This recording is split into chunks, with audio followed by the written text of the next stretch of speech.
Maukas.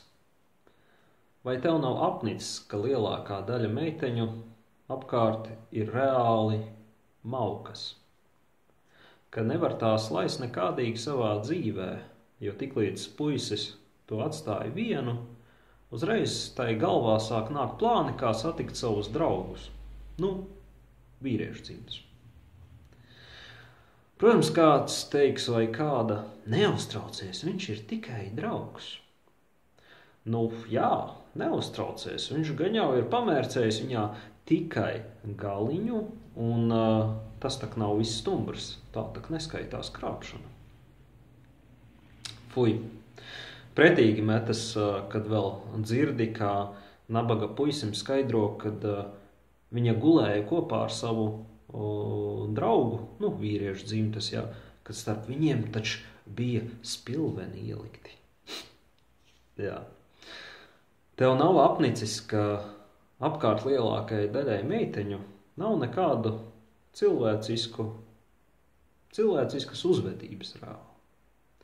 Ka puisis viņu ir aprecējis, bet var skatīties kā filmiņu, kā viņa pasākumā viņas pakaļu apgrābsta cits puisis.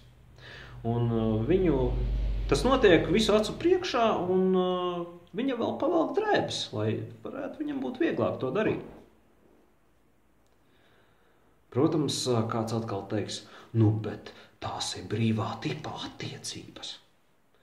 Nezinu, viņi it kā ir precējušies, bet žēl, ka puisis ļāvis to sev iestāstīt, jo kamēr viņas sievas caurumos stūķē visādi, kam kaut cik ieniesās krāniņš, tikmēr tam grūti kādu meiteni vispār pierunāt uz kaut ko, jo, visas redz viņa acīs, ka viņš ir vājš un viņš savu padauzu nekad neatstās.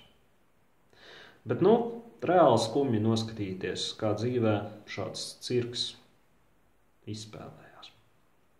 Bet, ja tu nevēlies vairs noskatīties vai turpināt noskatīties uz maukām, uzraksti man uz WhatsApp un iepazīstināšu tevi ar galvā veseliem cilvēkiem.